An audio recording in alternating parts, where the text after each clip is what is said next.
আসসালামু আলাইকুম। আমরা আজকে শিখব ঢাকা বোর্ড 2025 সালের বহু নির্বাচনী প্রশ্নের উত্তর। ১ নম্বর প্রশ্ন বলছে এফ অফ ওয়াই যদি Y to the power 4 plus 5y square minus 3 হয় তবে এফ অফ মাইনাস 1 এর মান নির্ণয় করো। তাহলে এটা একটা ফাংশন। তো ফাংশনের ক্ষেত্রে যখন আমাদের এরকম মান নির্ণয় করতে হয়, তার মানে এই যে -1, এই -1 হচ্ছে ওয়াইয়ের মান। ওয়াইয়ের পরিবর্তে আমরা -1 বসাবো। তো ওয়াইয়ের পরিবর্তে যদি এখানে -1 বসাই, তাহলে এই পাশে যত জায়গায় ওয়াই পাবো সব জায়গায় ওয়াই পরিবর্তে -1 বসাই দেবো। তাহলে ওয়াইয়ের পরিবর্তে -1 বসাই যায় আমরা -1 এর পাওয়ার 4, -1 এর পাওয়ার 4 হলে কি 1, কারণ যদি -1 এর পাওয়ার জোড় সংখ্যক পাওয়ার থাকে সেই মাইনাস কি হয়ে যায়, প্লাস হয়ে যায়। তাহলে এটা হচ্ছে আমার 1, 5 1 5 -3, তাহলে 1 আর 5 6 থেকে -3 করলে 3, আমাদের অ্যান্সার হচ্ছে এটার 3। সেকেন্ড দেখো, তাহলে cos square theta minus sine square থেটার সমান যদি 1 হয় তবে থেটার মান কত? তাহলে থেটার মান কত আমরা বের করবো, আমরা এটা কী করবো, সলভ করবো, মানে আমরা এই ইকুয়েশনটাকে সমাধান করবো। তাহলে আমরা ইকুয়েশন সমাধান করি, sine square minus cos square minus sine square সমান 1, তাহলে কসকে রেখে দিলে মাইনাস সাইন স্কোয়ার বলতে 1 মাইনাস কস স্কোয়ার, তাহলে 1 minus cos square 2 cos square -1 বেশি গেলে +2 কস কত ডিগ্রি মান 1, 0 ডিগ্রি মান 1। তাহলে এত বড় যদি আমরা কী করি, এমসিকিউ করি, তাহলে আমাদের তো খাতা নাই পরীক্ষা হয়, তখন কী করবো আমরা ডিরেক্ট অপশন টেস্ট করবো। আমরা এই অপশনগুলো যেই কোণের মান দেওয়া থাকবে সরাসরি এখানে বসাই দেবো। তাহলে যদি বসাই দিই, দেখো যদি 0 ডিগ্রি বসাই, সাইন কস 0 ডিগ্রি মান 1 তারপর স্কোয়ার, সাইন 0 ডিগ্রি মান 0 তারপর স্কোয়ার, তাহলে 1 স্কোয়ার মাইনাস 0 স্কোয়ার, 1 থেকে 0 বাদ দিলে 1, তাহলে কত ডিগ্রি, 0 ডিগ্রি। তো আমরা এই বড় অঙ্কগুলো যখন থাকবে তখন তোমরা কী করবে, অপশন টেস্ট করবে। আমাদের 3 নম্বর প্রশ্নে বলা হয়েছে যে m প্লাস n সমান যদি 5 এবং m মাইনাস n সমান যদি 3 হয় তবে m স্কোয়ার প্লাস n স্কোয়ারের মান নির্ণয় করো। তো আমরা m square plus n square মান, তার মানে যদি এ ধরি a square plus b square, তাহলে a square plus b square formula a plus b whole square minus 2ab অথবা a minus b whole square plus 2ab।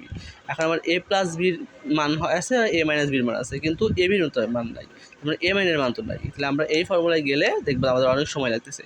তখন আমরা কী করবো, এই যে এই এম স্কোয়ার প্লাস এন স্কোয়ারকে 2 দ্বারা গুণ করবো, 2 দ্বারা ভাগ করবো, ভাগ করলে আমরা কী পাবো, ওই 2 × a square plus B square formula. তাহলে সেখানে আমাদের a প্লাস বির মানও পাবো, a মাইনাস বির মানও পাবো।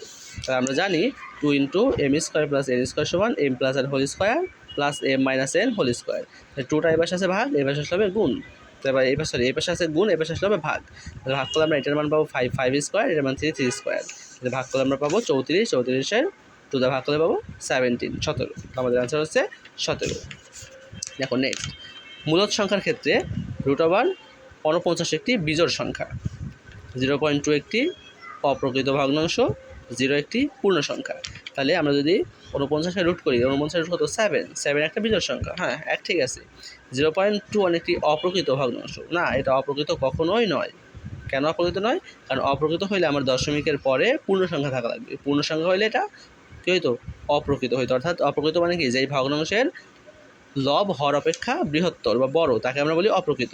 আমরা যদি 0.21কে প্রকৃত করতে চাই, তাহলে এই যে দশমিক তুলে নিচে 1 পর যতগুলো ঘর পাবো ততগুলো শূন্য, তাহলে আমার 21/100, 21/100। তো আমার দেখা যাচ্ছে যে লবের চেয়ে হর বড়, সো এটা প্রকৃত ভগ্নাংশ, এটা অপ্রকৃত ভগ্নাংশ নয়। তাহলে আমাদের 2 নম্বর ভুল। এরপর 3 নম্বর বলছে 0 একটা পূর্ণ সংখ্যা, 0 একটা পূর্ণ সংখ্যা, 0 একটা কি সংখ্যা, পূর্ণ সংখ্যা, এটাও ঠিক আছে। তাহলে 1 ও 3, আমাদের অ্যান্সার 1 ও 3। প্রশ্ন 5-এ বলা আছে যে যদি ডি সমান ওয়াই বিলংস টু ওয়াই, যেন এন এবং ওয়াইয়ের মান 5 থেকে বড় বা 5-এর সমান এবং 10 থেকে ছোটো বা 10-এর সমান। দেখো তাহলে এন হচ্ছে ন্যাচারাল নাম্বার, অর্থাৎ স্বাভাবিক সংখ্যা, স্বাভাবিক সংখ্যা হচ্ছে 1 2 3 4 এরকম চলতে থাকবে ইনফিনিটি পর্যন্ত। তাহলে 5 থেকে বড় 10 থেকে ছোটো সকল স্বাভাবিক সংখ্যা হবে কি এর সেট। তাহলে 5 থেকে শুরু করে 10 পর্যন্ত, 5 6 7 8 9 10, আমাদের অ্যান্সার হচ্ছে 5 6 7 8 9 এবং 10।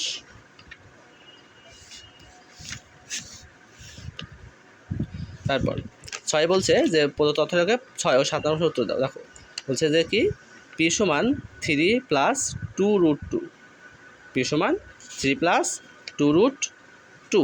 যদি পি সমান 3 + 2√2 হয় তবে পি প্লাস 1/p এর মান নির্ণয় করো। তাহলে পির মান দেওয়া আছে, আমাকে 1/p এর মান বের করতে হবে। দেখো তাহলে পি সমান আছে হচ্ছে 3 + 2√2, তাহলে আমরা 1/p এর মান কত পাবো, 1/p এর মান পাবো 3 - 2√2। এদেরকে বলা হয় অনুবন্ধী যুগল। এইসব যেই জোড়া মান থাকে তার বলা হয় অনুবন্ধী। একটা যদি প্লাস হয় অপরটা হলে কি মাইনাস, একটা প্লাস অপরটা তার মাইনাস। আচ্ছা, তাহলে এখন পি প্লাস 1/p, তাহলে পি এর মান আছে 3 প্লাস 2√2, আর 1/p এর মান 3 মাইনাস 2√2, তাহলে 3 প্লাস 2√2 আর মাইনাস 2 কাটাকাটি যাবে, তাহলে +3 +3, তাহলে হবে হচ্ছে 6। তাহলে আমাদের অ্যান্সার হবে হচ্ছে 6। নেক্সট প্রশ্ন বলছে পি কিউব মাইনাস 1/p কিউবের মান কত। তাহলে আমরা 6 নম্বর প্রশ্নের পি প্লাস 1/p এর মান পাইছি, তাহলে আমাদের এখন পি মাইনাস 1/p এর মানটা বের করে নিতে হবে। তাহলে আমরা পি এর মান পাইছি, 1/p এর মান পাইছি, দুটো মাইনাস করে দিলে আমরা পাবো পি মাইনাস 1/p 4√2। এরপর আমাদের P cube minus 1/p cube, P minus 1/p whole cube plus 3ab into a minus B, সেখানে আমরা মান বসাবো 4√2 তার কিউব প্লাস 3 ইন্টু 4√2, কারণ এই পি কাটাকাটি, তাহলে 4√3 করলে 128√2 প্লাস 12√2 যোগ করলে 140√2, 140√2কে আমরা ক্যালকুলেটর করি, তাহলে পাবো 157.99। এরপর দেখো বলা আছে কি যে 0.0043 এর সাধারণ লগের পূর্ণক কত। সাধারণ লগের পূর্ণক কত, তো দেখো আমি এর আগে একটা ভিডিওতে সাধারণ লগের পূর্ণক বের করতে বলছিলাম যে দশমিকের পর যতগুলো জিরো থাকবে, দশমিকের পর যতগুলো জিরো থাকবে তত +1 এবং সামনে একটা মাইনাস থাকবে, তাহলে মাইনাস হচ্ছে সংখ্যক জিরো, যত সংখ্যক জিরো থাকবে, কয়টা জিরো আছে, 2টা জিরো +1, তাহলে কত, -3। -3কে আমরা লিখতে পারি কত, 3^12, এটা মানে হচ্ছে -3। তাহলে আমাদের অ্যান্সার হচ্ছে এখানে -3 ক নম্বর। তখন নেক্সটে বলছে কি যে চিত্রের আলোকে 9 এবং 10 নং প্রশ্নের উত্তর দাও। তাহলে আমাদের চিত্র আছে, একটা চিত্র আছে হচ্ছে পি এস কিউ এবং ও, এবং মাঝখানে আছে আর একটা পয়েন্ট। এখানে আছে পি কিউ হচ্ছে পি কিউ হচ্ছে 30 সেন্টিমিটার, ওপি হচ্ছে 17 সেন্টিমিটার, পিএস সমান P S Q, P S Q হচ্ছে কত ডিগ্রি, 120 ডিগ্রি। প্রশ্ন পি ও কিউ এর মান কত, পি ও কিউ এর মান কত, এই পাশের এই কোণের মান কত।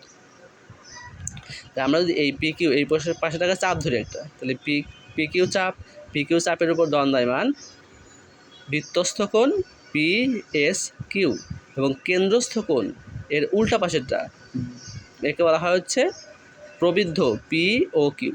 তাহলে আমাদের পি এস কিউ এর কেন্দ্রস্থ হচ্ছে প্রবৃদ্ধ পি ও কিউ, তাহলে এই কোণ যদি 120 ডিগ্রি হয়, এর কোণ হবে তার কি দ্বিগুণ, আর আমরা জানি বৃত্তস্থ কোণ কেন্দ্রস্থ কোণ বৃত্তস্থ কোণের দ্বিগুণ, তাহলে এটা 120 হইলে আমরা এটা পাবো হচ্ছে এই পাশে পাবো 240, তাহলে বৃত্তের কেন্দ্রে উৎপন্ন কোণ 360, তাহলে এই পাশে যদি 140 হয় 240 হয়, এটা হচ্ছে অটোমেটিক আমাদের 120, তাহলে আমাদের পি ও কিউ হচ্ছে 120 ডিগ্রি, পি ও কিউ হচ্ছে 120 ডিগ্রি।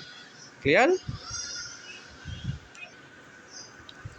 আমাদের নেক্সট প্রশ্নে যে আর এস এর দৈর্ঘ্য কত।